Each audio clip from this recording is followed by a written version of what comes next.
I want to explain to you some things that I've learned about pain and suffering. This thing that I've said we're all built and designed for, and we are, because when you strip all the layers of being human away, the 4 guarantees that you get in this life, or the 4 guarantees that you get being human in this reality: pain, suffering, death, and you will learn things. If you can think of another one, and I'm just putting this out there, initially, I came up with pain, suffering, and death, and I was over on BitChute. I put this out there to people. Firstly, I tell people, if you can prove me wrong, please do, because I want to be wrong with a lot of this shit. But the other one I put out there was, if anybody can see anything I'm missing, comment section's open, tell me. And this dude dropped a nugget in there, and he's like, another guarantee is learning. Like, everybody's going to learn. Don't care who you are. There's a few anomalies, like if you're bedridden or locked in your body, but even then you'll still learn simple, basic things about people communicating with you from the outer world, if you will. I think pain, suffering, and death and learning are the 4 guarantees that you get being human. Everything else optional, everything else possible, but pain, suffering, and death and learning are foundational. Now, this thing with pain and suffering, nobody likes pain. We all run from our pain. Few people are wired to feel pain and then run right at it, run right at the source. You have to develop, and it's all of us, this applies for all of us, you have to develop in a certain way, or to a certain degree, to a certain level, before you're of the mindset to start, quote unquote, chasing your pain. And anybody that hasn't actually gotten to that level, when you hear someone say that, you might scratch your head. You might think they're off their fucking meds. You might think any number of things. But there are levels to this game. Just like with the levels of learning. If I'm on level 20 and you're on level 5, and I'm trying to explain something to you that I know at level 20, and you haven't taken in since you're at 5, everything that's contained within 5 through 19 learning layers, so that when you get to 20, you understand. So when somebody at level 20 is trying to explain something to somebody at level 5, you've got to really break it down into its material parts for it to make sense. And that's not a criticism. That's nothing like that. It's just kind of the way it works. So the reason I said that is because as I'm saying this, I'm sure that people that listen will be like, dude, yeah, there's no purpose to it. It's all pointless, meaning the pain, the suffering, and all this other stuff. And for a very long time, I would have said the exact same thing. I would have said this is loosh extraction. And here's the thing. Through everything I'm about to say, I do not take this concept of the loosh farm off the fucking table. There's too much evidence for it. There's too much in the way in which we were built that points to it. But I just wonder if there's like a multifaceted thing going on down here, as bizarre as that sounds. And one of them is, I don't know what I don't think in the traditional way, soul school, but maybe. Because once I heard this guy drop this thing about God school, it started to make me contemplate a little bit more about what school might look like. And here's the thing, you've got to think about it in a very different way, because of, if we're spirits locked in these bodies, having these experiences, and this is truly school, you really have to wrap your mind around how advanced this school would actually have to be. How so far ahead of where most of us are, or all of us are, that it would be hard to see it. Because if you could see it, then you could point it all out. And then no one would go through the pain and suffering, which means, in this context, nobody would be learning the lessons. Now follow me through this, whether you agree with me or not. And at the end of this train of thought, see what you think. And you may have to let it base in your mind a little bit to see it. You may not see it once I've said it, and you may not accept it. You may not want to accept it, and I understand. I totally get it. Because when I was in the darkness of the purgatory, with my shadow basically attached to me like a Siamese twin, if you would have told me that it was for my growth, if you would have told me all these quote-unquote good things that are going to come from my suffering, I would have told you to go get fucked. Or maybe my shadow would have something. Because it's really hard to see it or accept it when you're in the middle of it. Or when you don't, it's just really hard. It's not until I came out the back end of it and had some time to analyze it, analyze myself, see the changes within myself, see the learning within myself, see the lessons that I got, that I've done some monologues talking about pain and suffering, and that there's a lot of learning on the other side of the veil of our pain and suffering. Anybody that has ever suffered deeply, dark night of the soul level suffering deeply, they know this. For anybody who hasn't experienced that yet, it's just something you hear some guy like me saying and you don't really know. I promise you, it's the truth. And until I experienced it and lived it, I wouldn't actually know that. But let me give you an analogy of something relevant to soul school. This might make sense. Now, there are pieces I don't fully understand. Clearly, none of us really do. And the ones here that might, they're not talking very loudly. So we're left to figure much out for ourselves. Now, have you guys ever seen those TV shows, How It's Made? I remember years ago seeing one relevant to jawbreakers, those big round things that you put in your mouth as kids and just suck on for hours and hours and hours and hours, and there's different flavors at different layers and this, that, and the other. Well, for whatever reason, us, humans, the human spirit, and I can't surmise for now why this would be the case. There's some theories out there that we were all way, way, way, way up there, and we all decided to play this game and come down, down, down, down here and find our way back. Through that, if there's truth to that, through that coming down in the layers to the place that we are now, we may have acquired some layers.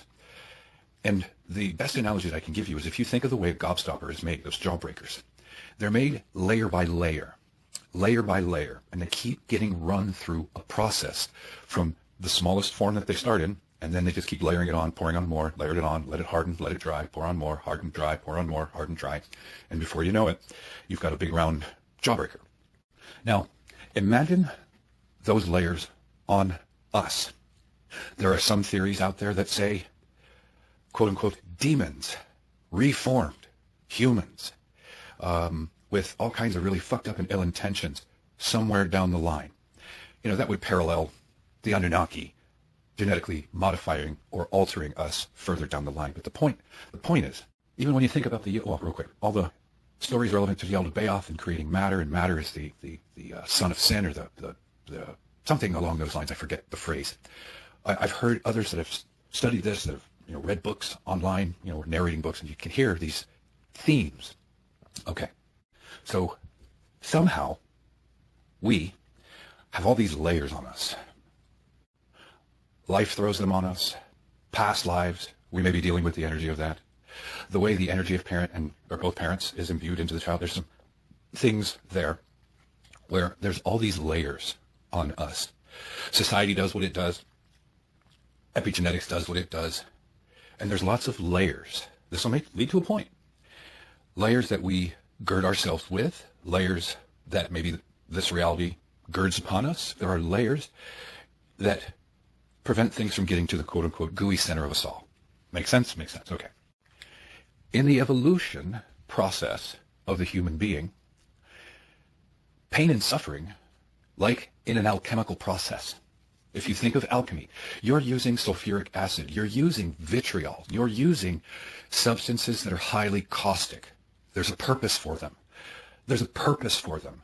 And when you see the end result that's been molded into something beautiful or is as pure as it could possibly be, even if it's just molded into a brick, and you're thinking like a brick of gold. The alchemical process isn't a pleasant thing to go through. It's not. It's not a pleasant thing until the pure substance in its molten form has been poured out, molded into whatever shape it's going to be, and allowed to cool. In a weird sort of way, maybe that substance needs to cool down because it's quite pissed because of what it just went through. When you think about it, I mean, kind of, it went from raw ore with gold in it. And when you think that ore had to be destroyed and pummeled, it had to be subjected to acids and caustic substances and vitriol. It had to be subjected to fire. It had to be subjected to all this shit so that when it comes out, it's hot. It needs to cool down some, even though it's its purest form. I kind of get it from a perspective of when you look back, how pissed you might be about what just happened to you, even though, okay, yeah, I'm pure at this point. It's just a joke, a little joke there at the end, but on some levels it almost fits because the pure substance has to cool down. And when you look back at the process of the raw ore that first had to get pummeled and broken down into pieces, pummeled, utterly pummeled, and then each process that you go through breaks it down even further, uses caustic and stinky and corrosive substances, then gets put in a fire and burned, and then poured out, right? Okay, so for the human, we go through multiple iterations of this and through multiple lifetimes. And the pain and suffering is the caustic substance. It's the vitriol. It's the sulfuric acid. Sometimes this process includes us being pummeled and broken down to pieces, as small as they can get, which means one profoundly thorough pummeling, if you catch my meaning. when you start to just consider if there is some divine orchestrator of all of this that is trying to evolve whatever it is that we are into a higher form, into a more pure form of whatever it is that we are. And you think here, humans, alchemy and the process of alchemy. I think there's 7 major processes. No, I'm not an alchemist. No, I can't rattle them all off like I'm so smart and stuff. You know, I just don't know off the top of my head. But I think I'm almost positive there's 7 major stages of the alchemical process. And, you know, the first one starts with the pummeling, if you will, the breaking down of the raw material. All the way into, or somewhere in the middle is the caustic vitriolic substances that break down that material even more. And then further on down the process, you're putting that material in the fire and all that other shit. It makes sense that the alchemist, being this divine thing, is putting humanity through an alchemical process, lifetime after lifetime after lifetime.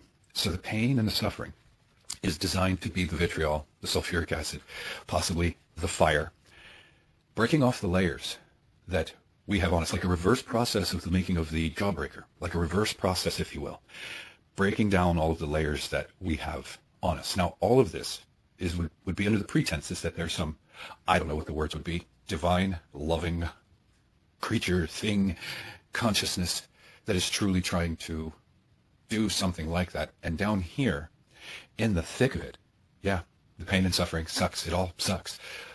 I recognize that pain can fucking break you, but that might be the pummeling process.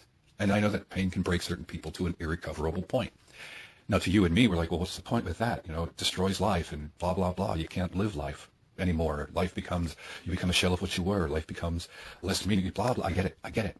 But from the perspective of something that's above all this and understands that if it doesn't work out on this one, well, you're going to go through this again.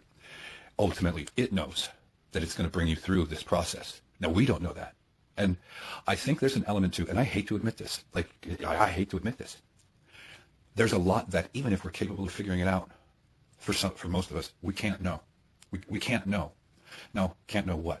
Well, what's going on here with all the level of details, because then we could avoid the processes. We can bob, duck, and weave a little better, if you will. And half of my brain says, well, of course you'd want to in this hell realm, dumbass. I get it. I fucking get it. But the other half of me, when I start to think of this, it's like, well, there's certain things they couldn't know. They can't see it coming, so to speak, because it won't unfold in the way that this process needs to unfold to fully knock you down, to fully tear you apart, so that you can rebuild yourself, analyzing everything about what happened along the way, getting smarter, getting wiser, and maybe a few of those layers that were on you got knocked off in the process. So you rebuild yourself, and you make yourself stronger, smarter, wiser for it. You see the analogy there? And then you keep on going on. And at some point, another freight train may come through and break you down again. But this time they used a freight train instead of a truck, because you were so fucking strong, so wise, this, that, and the other, at this stage of your development and evolution. It was necessary for you to get hit by that freight train, because the truck just wasn't going to do it anymore. See what I'm saying? I think that the pain and suffering are learning tools. I really do. Anybody that hears me, anybody that's followed my content for any length of time, oh, you can point out videos I've got up on BitChute. There's probably some I've put up and taken down because I was whining like a little bitch. And maybe I just didn't want to leave that up because it was too much. The pain was too much. I was complaining and whining, and this sucks. What's this for? Blah, blah, blah, blah, blah. But I tell you, when you consider, for those that know, how that pain and suffering drove my mind, it drove my mind into asking deeper questions. It drove my mind in ways that made me more knowledgeable, maybe a little smarter, a little wiser, etc., etc., etc. And it wasn't until I came all the way through that horrible fucking process with all of the darkness that I went through. God damn it. I mean, I went through dark night of the soul, cognitive dissonance. I lost myself in the abyss after about a year and a half. That was an interesting thing, to be in my late 40s and recognize this is the kind of thing you think teenagers or young puppy love people go through. I lost my... No. When you're in the abyss for that long and you're tangling with your shadow and, oh, yeah. You can lose yourself. That was a challenging thing to recover from. I mean, I'm still finding pieces of the quote-unquote man that I once was, saying, oh, yeah, I remember that used to be what... And trying to regain those parts of myself. But there's a process. And when you can get to a point of looking at it and understanding it from the perspective of, for instance, a grand architect, of the alchemical process, and when you understand the alchemical process, the alchemists themselves also goes through their own transformations while they themselves are working the substance, the material through the alchemical process. It's an interesting thing. That's why people at the high levels of the occult, and like people like Paracelsus and others, I mean, these were geniuses in their own day. This is the level of stuff they're working with for a reason. And perhaps each time we get cycled through here, number one, we're learning. This essence of us is learning things. It's becoming a part of our very being. I mean, think about it. If there's an evolutionary path forward for what we are, I said if, big, bold, capital letters, quotes on either side, flashing, neon. If there is an evolutionary path forward for us as what, humans? Not sure. That takes a long time. But for the animating essence of us, I don't know exactly how this would work. But if you think of it in terms of an evolutionary process, in the confines of that, if you think of it in terms of the next stop for some of them is going to be, as an example, godhood, that state of being, that level of existence, where you're lording over all the grass or the plant life over the planet. Think about the concept of the gods and what they were. Little g, upper G, think about that. Just think about that. I just wonder if there's an evolutionary process. Now, you could say here, when you look at the stories of the gods, they were always a lot of them were pretty mischievous. They didn't treat us very well, etc., etc., etc. I get it. I don't have all the answers. I'm just thinking through this, trying to find any shreds of logical, rational, observable, seemingly observable, or things that you could deduce or induce by taking everything we have, everything we know, and observing, and trying to conclude the best that we can. There's a lot of evidence for the Loosh farm. There's a lot of evidence for a lot of really fucked up shit here. I fully get it. I've done many monologues over on BitChute and other platforms talking about it. I try to look at everything like I'm doing cartwheels around it, and life and the human experience, why we're here, that kind of stuff, are things that I continuously do cartwheels around, because it's a metaphor, but it's like, why the fuck? Why would you do this to us? Well, do you think that the raw ore feels similarly, in a weird sort of way, when it's sitting in a vat of sulfuric acid or vitriol, or, bubbling and burbling at 2,700 degrees, Do you think those materials would be like, hey, it's all great? No, they're probably like, why are you doing this to me? I hate you. I want to kill you, kind of thing. You see what I'm saying? I mean, it kind of fits. I think pain and suffering are teaching tools that are so necessary. We were actually made this way. The vessels that we occupy were made for that to be the case, because it itself, the pain and suffering, are the very materials that are so profoundly needed in this evolutionary process of us. And there's a large part of breaking down the layers that are all around us that protect that gooey center, like a jawbreaker has on it. And that something about this process of where we are, this stage of our evolution that we're at, the stage of development of mankind, there's a lot of breaking off of the layers that somehow we have. I don't know how we have them, why we have them. Some of them we could theorize. We put some on ourselves. Life and experience puts some on us as well. Where any of the other ones came from, maybe the energy that we inherit from our parents that didn't do their own inner work before they created us. They may be some of those layers as well. I think that actually fits. And if this is all coming from some loving, benevolent creator, from the most loving and loving places and all that stuff, I think we're going to have to get several layers through the game, so to speak. Ascend, transcend, whatever, through more layers to really get the opportunity to see that and sense that, feel that, and come to know that for ourselves, if in fact it is true. It is possible that those ideas are just total bullshit to those of us going through the caustic alchemical processes. It's really hard to see that something's doing this because it, quote unquote, loves you. It's really hard to see that because someone is doing this, that it's out of love, so to speak. I get it. I get it. I'll bet you whatever's up there knows that too. And, you don't stop in the process with the vitriol, because the material, it's just an example, is like, oh, this is burning. It hurts. Stop doing this. I hate you. I'm going to kill you. Okay, I'm sorry. I'll stop because you asked me to, halfway through the fucking process. It doesn't work that way for the alchemist, and it doesn't work that way for, well, us, if we're going through this alchemical process called life. Perhaps each version of incarnation that we get here is imbuing us with various types of lessons relevant to morality, compassion, the stuff that's really hard to teach and become a part of you unless or until you have lived it. You see what I'm saying? The best way to truly teach and imbue into, for instance, something like what animates us, some of the most profound lessons about morality, about unconditional love, about compassion, about empathy, about being on the receiving end of power while you don't have any of your own, having that power abused, things of that nature. To think about it in concept and to theorize it gives you one layer of understanding, but it's not a part of you. You see what I'm saying? To live it, to experience it, to feel it all down in your bones and shit. That's the way that the type of being that animates these mortal flesh sacks learns. And then the idea is that if there is an evolutionary path forward, that by the time we get to that level where, for instance, it's God school, it's Godhood, so to speak, that's what I meant, like this would be the God school, it's Godhood. The concept that there's something that actually doesn't want to give the proverbial monkey a loaded AK-47 with the safety off. It would be chaos and carnage and blood as the monkey jumped up and down with the AK, shooting everything it could, thinking it was fun. You see what I'm saying? You kind of can't have that because, well, this is all shared, you know? We share these experiences in this reality and probably in the next. And you can't have a bunch of monkeys with loaded guns running around. And I just suspect, I theorize, that's all, I'm theorizing, just my mind doing what it does, that all of the evil here, as hideous as it is actually serving a purpose that when you're on the receiving end of it, it's really hard to see.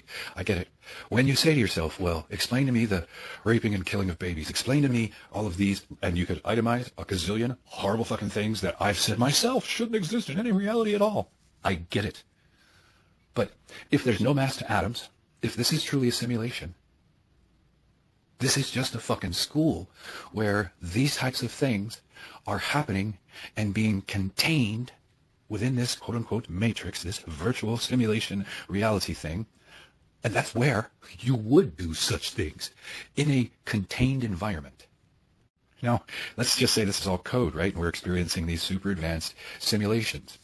Well, code and computers and stuff can get viruses. You know, there's something to be said, because of how fucking hideous it is down here, that maybe there's a virus in the code. I get it.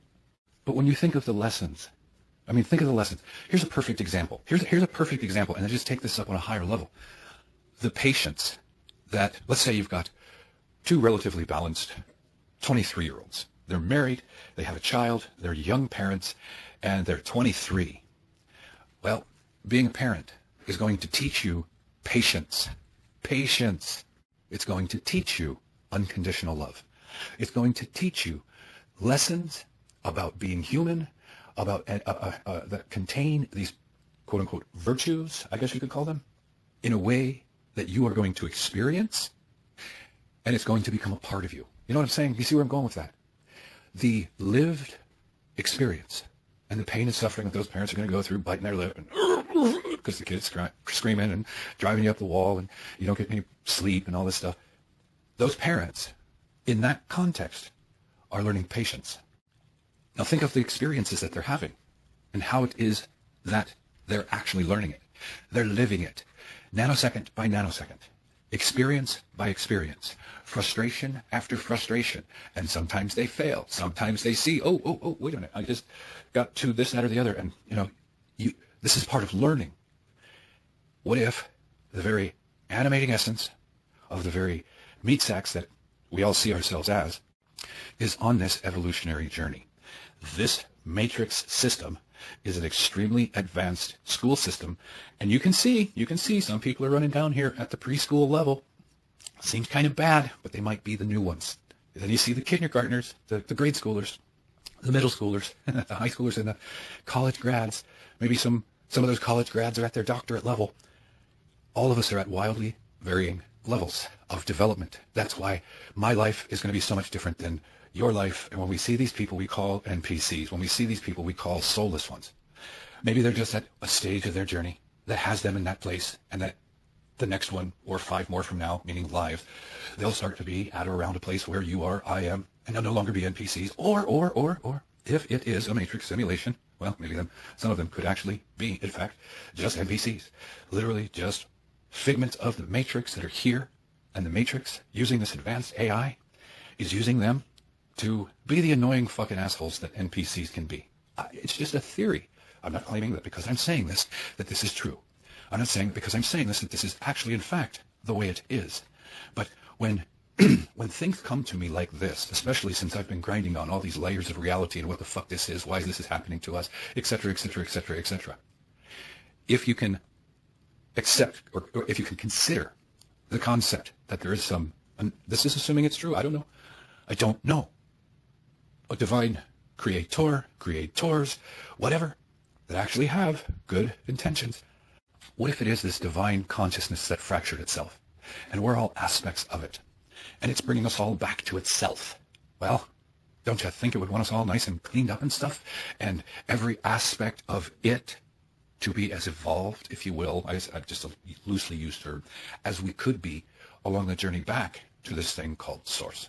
I just wonder, so that when it completely reconciles itself, which is all of us finding our way back to it, we've gone through these long fucking journeys of development and evolution because we all individually represent different aspects of this divine consciousness that people call divinity. I don't know. I'm just thinking through this, theorizing, asking what else could be going on here. What else could be possible? Now, let's just assume this is this big Luciferian hell realm matrix system, grind you. Could it be that? And they would want us to think something like this so that we would accept our pain and suffering and just keep feeding Lush? And absolutely, I've been the guy pointing that shit out for a long time.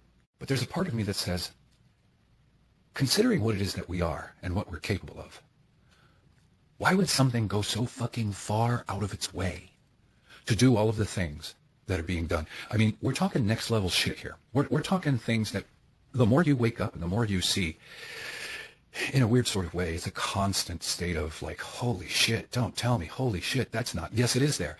And just things that, when you start to really think about it, a level of intelligence that thought through every single solitary possible aspect and layer of this at levels that would probably boggle most of our minds, and put it all together so that millions or billions of us could go through this evolutionary process at our own pace, I guess.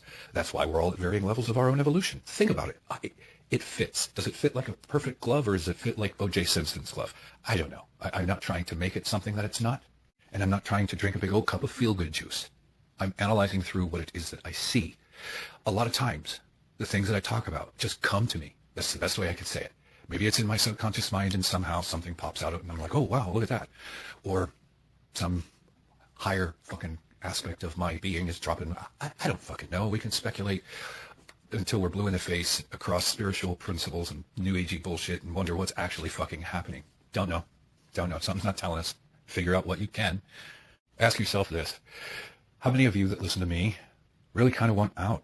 You're like, this is pointless, the suffering's too great, killing children, blah, blah, blah, blah, blah, just all the horrible things. How many of us want out? Yeah, I get it. I want out too. You know, if you put in front of me a dump truck full of gold bars and a busload full of Swedish bikini models with my name tattooed on the back end of their mind, you know what I'm saying? So all they can think is Keith with extremely wet vaginas and all this other stuff, you know. Most men would be like, oh my God, I'm in heaven. You offer me that. And door number 1 and door number 2 is the exit door. I've said it for a couple of years now. I take the door number 2 every time, Alex.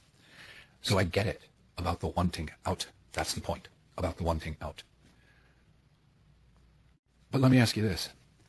As one example, considering Navy SEAL school, BUDS, what they go through in BUDS, these are the reason I'm using these people, whether they're killers or not, whether they're whatever you want to call them, they are apex predators. I think that's a fair statement. In the game they play, they're apex predators.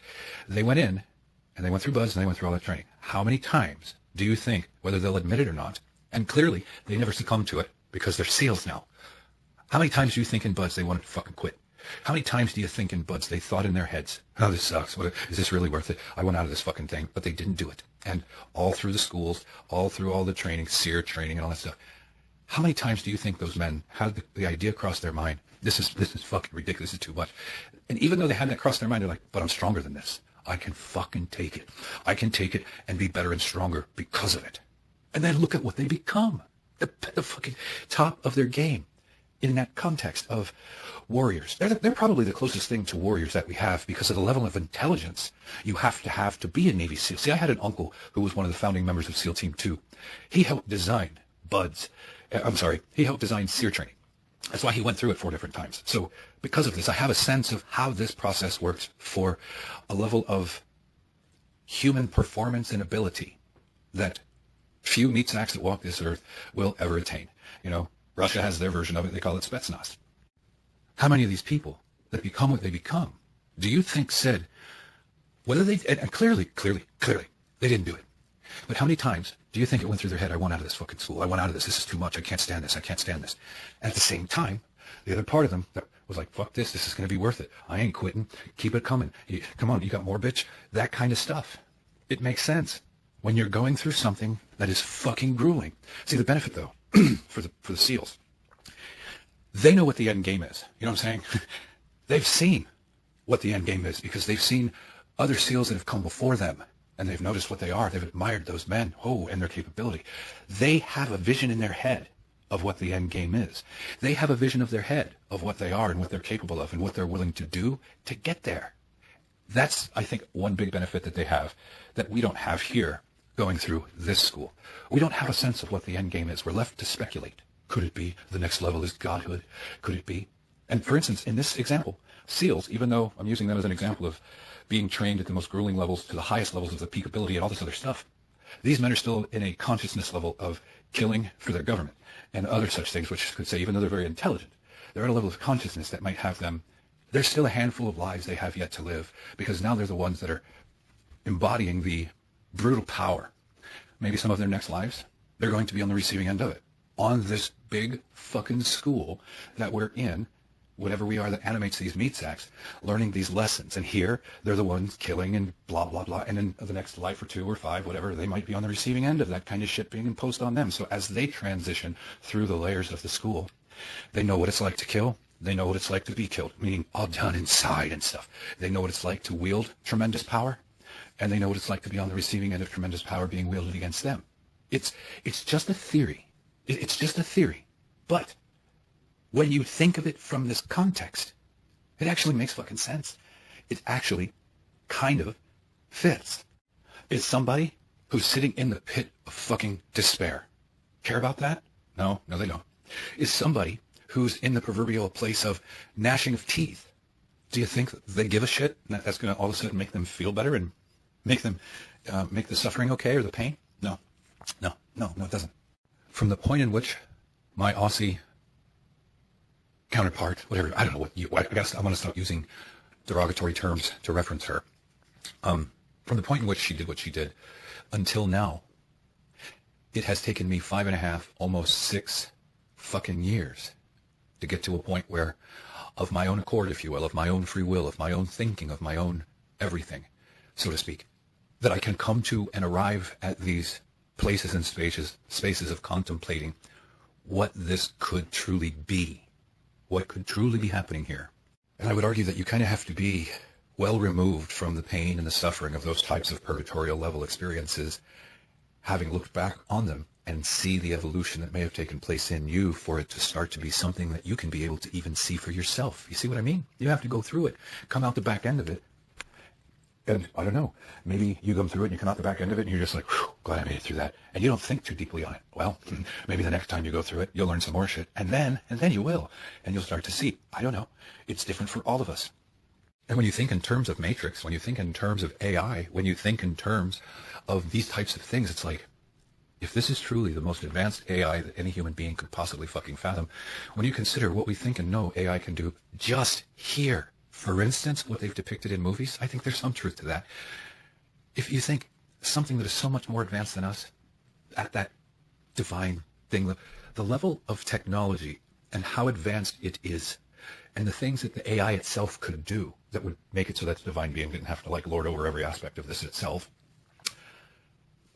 I just can't even say it, and I don't think it gives it enough justice, would blow our mortal minds.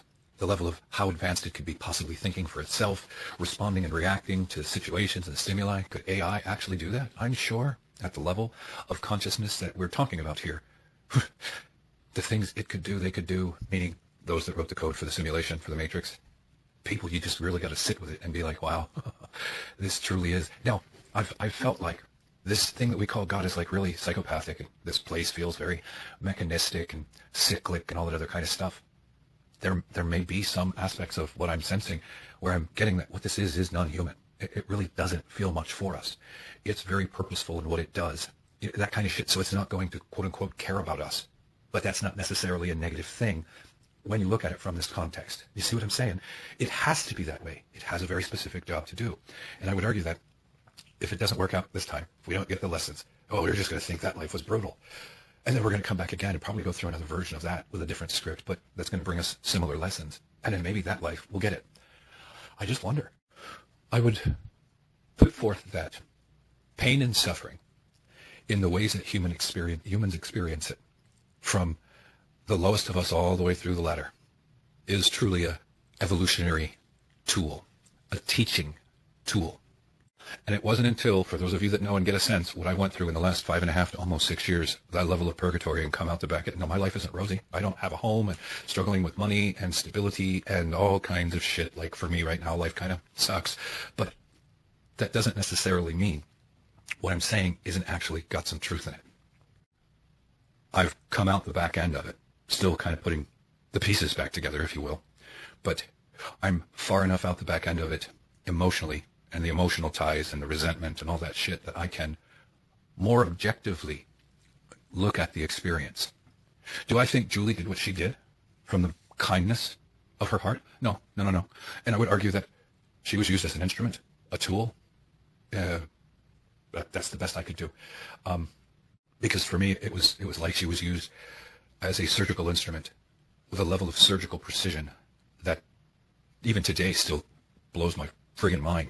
She went right for that core wound in life in just the right way to tear it wide open. Now, could that just be the cunning of an ultra covert narcissist or something like that? Yeah, it could. Could something that exists, someone that exists in that polarity and functions like that and plays that game, be at their own level of their evolution, if you will? And for them, that's okay to play that way. And something much bigger than us all recognizes this and uses this person as an instrument, as a tool. Yeah. I guess you could theorize that could be the case when you look at it from the context that I'm presenting all of this here. And when you start seeing it from this place, it starts to open the door for things like unconditional love. You see what I'm saying? Because even though someone did something that destroyed you, so to speak, all the horrible things that I have said and could say about it, but looking back at it, saying, I'm wiser, I'm stronger, and in a lot of ways, I'm better off for it. Does my situation now still suck balls because I went through all it? Yeah, it does, okay. But there's a lot about me that's a lot different. I see things in different ways now. I see that there has been a quote-unquote evolution within myself through this process. I learned things that I would have never otherwise learned. I now know things that I would never otherwise know. There are things, lessons, golden nuggets, platinum nuggets, diamond nuggets of lessons on the other side of the veil and pain and suffering. It just, there is. If this was a loosh farm, I would argue that there would be no golden nuggets of lessons on the other side of all the pain and suffering that we learn or that we get in this life. That seems like a fair statement. If the sole purpose in our existence in this place was, it's just a loosh farm, we're just being farmed and killed and extracted from and all that stuff. If that was the sole goal, and I've looked at that, oh shit, I can fucking see that for sure. Do you think in the way that this place pushes people or individuals get specifically attacked and driven into levels of pain and suffering, if this was truly the loosh farm, and I say, it's because my loosh is extra good and all this other stuff. Yeah, that fits for that.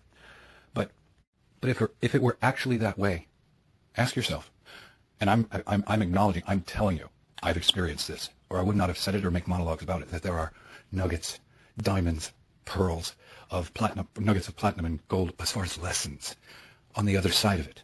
If this was just a loosh farm and they were like, whap, whap, whap, extract, suffer, humans, suffer. Do you really think that there would be lessons and knowledge and wisdom on the other side of the veil of pain and suffering? Just sit with that. No, I can't say that just because I see that as a thing, that there are, because I know that that's the case, that means what I'm saying is true. I'm not saying that. I'm giving you this as a train of thought to contemplate for yourself, a vein of thought to contemplate for yourself. I mean, think about it. when you think of what it is that created the human body, there's a lot of advanced stuff in there. When you think of whatever it is that was able to make us something, gave our animating essence, our spirit, something. You think it just manifested out of nothing? I don't know. I see, none of us really know. We think that we came from, quote unquote, this divine thing. Maybe we did. Maybe that's the only explanation. Something created the essence of us. What if the essence of us, this spirit force that we are, this awareness, this consciousness, what if it itself is just a thought form?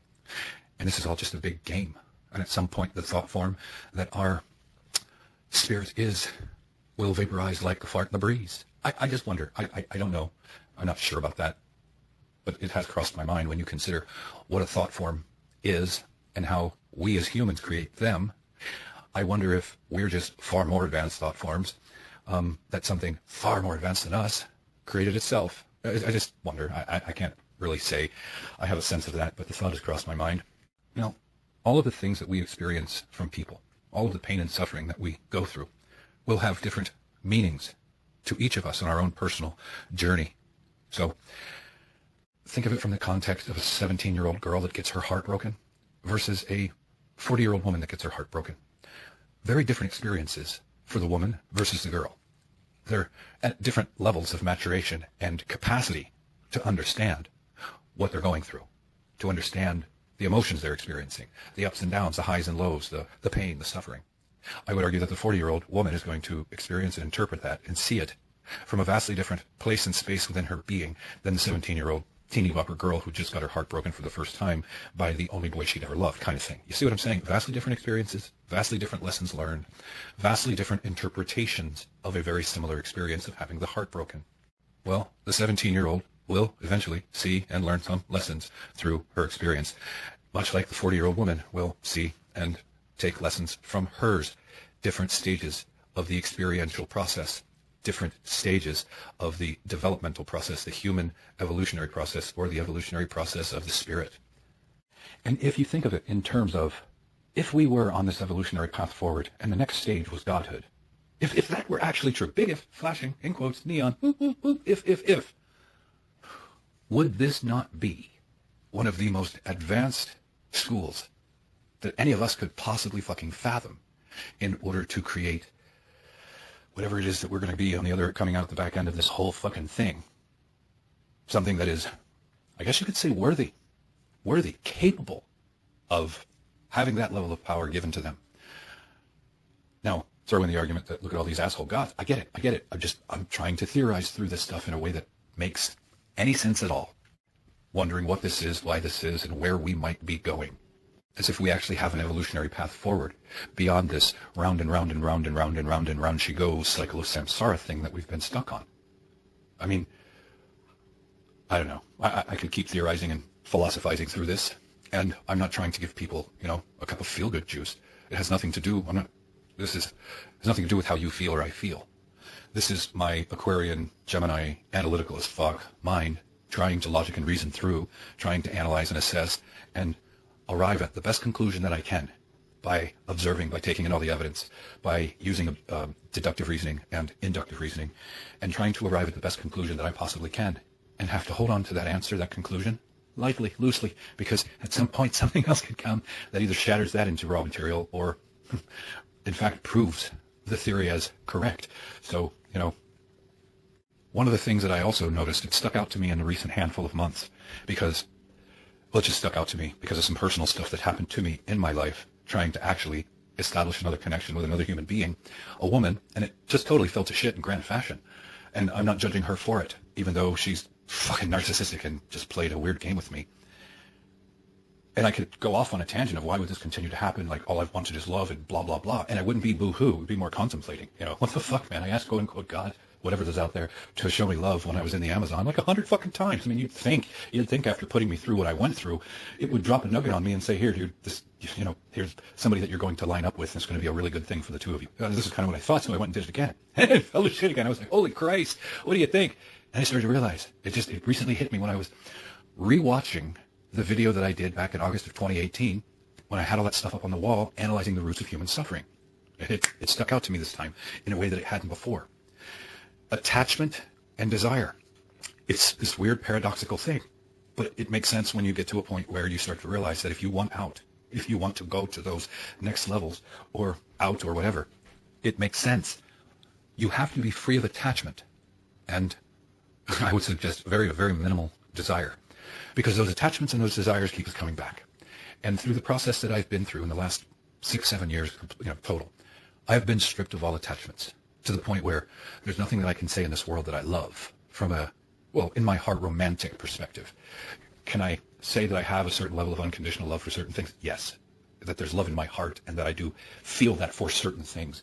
I suppose maybe now in my journey is going to be understanding and how to actually express that and show that. I'm not entirely sure.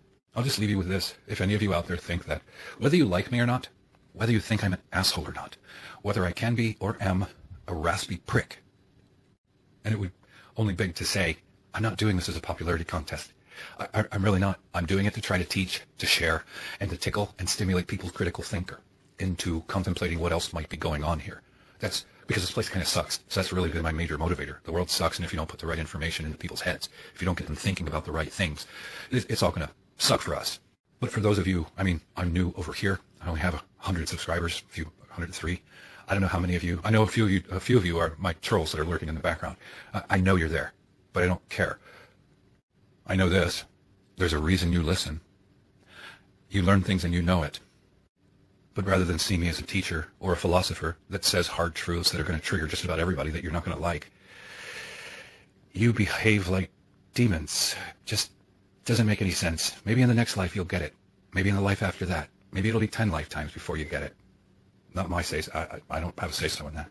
But for those of you that do know about my content and have a sense of what it is that I've been through over the last almost 7 years, because it started for me in the middle of, in the first 4 months of 2017.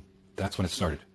And there was a little lull between the time that it started and I left Virginia, went to Arizona, and boom, boom, boom, boom, boom. It's just been a consistent fucking train of bullshit, having my life ripped apart, destroyed, eviscerated. My best friend and blah, blah, blah did the things that she did, all the experiences, the suffering, the world falling apart. If anybody's followed my stuff, you've seen some of what I've gone through, or heard about me explaining it with a lot of piss and vinegar in the explanation. To come out of all of that this many years later and be able to actually see, I'm the one that's articulating all of these words on the fly, I have nothing written down. I'm not changing my tune, but maybe I am.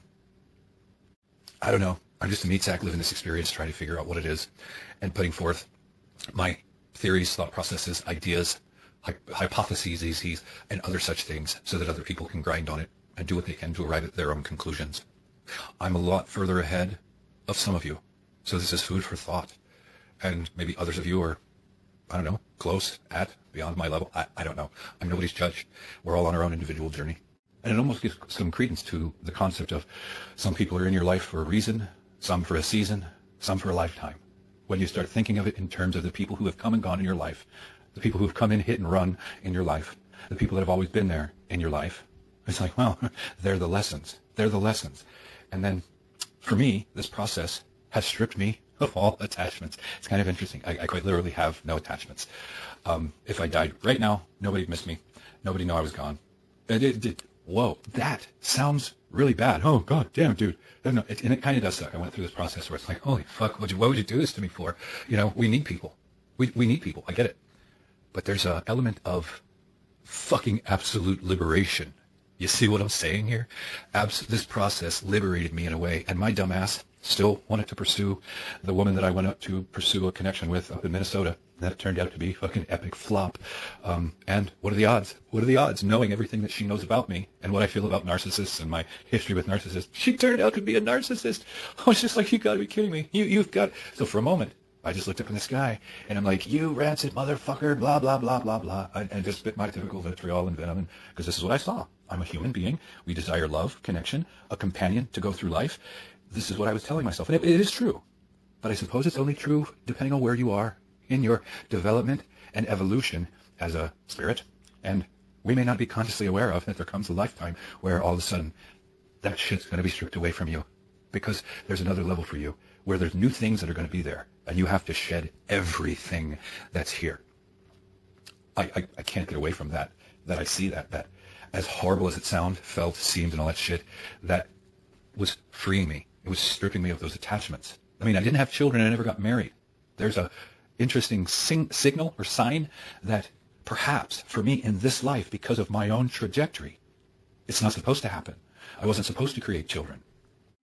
When you think of it in terms of my bloodline, on my mother's side, I'm the end of the road. When I die, that entire bloodline is gone, from meaning my grandmother and my grandfather and all that. That limb of the tree gets pruned because I have no children. My mother's my mother's brother, he had a kid. She's passed away. I'm the only one. It dies with me. I just wonder if, in that genetic lineage, I am the one that's dealing with all the karma of the genetic stuff that's come down through the lineages. I'm the one that's tasked with cleaning it all up. I don't know. I'm theorizing here. I'm the one that's tasked with going through it all, going through all that darkness, all that shadow stuff that's mine, and the stuff that's been passed down to me through my ancestral lineages, and that it is the hardest work that you will do. You have to do it alone. You have to do it free of attachments, blah. You have to do it free of support. I just wonder. I can't say this is exactly it, but I can see it as a scenario that might fit if this bigger scenario that I'm saying is actually playing itself out. And maybe I'm going to be tasked with having to find, or someone's going to drop in my lap, I don't fucking know, where I'm going to have to learn to love them unconditionally without attachment or something. I don't know. Maybe not. Maybe I'll walk through life like fucking a hermit the rest of my life, and try and do what I can to be a light in the world in whatever way. I don't know. I'm just talking out loud here. I don't necessarily know. And I think all the major trains or veins of thought that I have relevant to this have pretty much come to an end, and I'm probably rambling at this point, so I guess that's it. Just food for thought, something to think about, another way to look at this experience and this reality, more food for analyzing to see what you think. Many of you may look at it and be like, the dude's out of his fucking mind. I get it. I'm not saying that this is the way it is. I'm just suggesting that it's possible. And as much as I hate to admit it, it fits. As much as I hate to admit it, there's a lot of soulful lessons, if you will, on the other end of pain and suffering, through the veil of pain and suffering, out the back once, and then once you come out the back side. I'm not, and I came to a point where I realized that you actually have to chase your pain, and when you finally get to a point where you can chase it, if you will, and embrace it, rather than run from it and kick at it, and go through conniption fits when it's standing in front of you, rather in a weird sort of way. If you can surrender to it, tango, waltz, cha-cha, merengue, a little of all of that, with your pain. And if your shadow gets triggered, with your shadow. Let's just say you're going to go through the experience whether you like it or not. You can go kicking and screaming, or you can waltz and tango through the darkness. Suffering is not optional. There was a woman I was in the Amazon with, a German woman, the one that I saw as the mantid. She used to say this really stupid thing: suffering is optional. Suffering is optional. It's just this new agey shit. She's very childlike and very immature and naive. And she would always say suffering is optional. No, suffering is not optional. It's a guarantee. It's fucking mandatory. Period, paragraph, end of fucking story. That woman needs to grow up from the childlike space and place that she sees and assesses all of this to realize that it's necessary and it's mandatory. The key, though, is how you suffer. How you suffer. You can suffer in a way that makes it fucking purgatory. Yes, you can. And there will be lessons for you in that. But that's because the reason you suffer in purgatory is because of the way you respond to your pain and to your suffering. When you finally surrender to it, the purgatory ends, if you will, or ceases, it lessens and all of that stuff. You're still suffering. It's still there. You think about it all the time. It's just your response or your reaction to it isn't fighting it, isn't swimming against the current of it. Because you're in it, that current's going to take you where it's going to take you, whether you swim up current or not. The question is whether or not you arrive at your destination, tired or not. Anyway, that's what I got. Food for thought, people. Take it easy. This world is not what you think it is. This world is not what you think it is. This world is not what you think it is. This world is not what you think it is. This world is not what you think it is. This world is not what you think it is.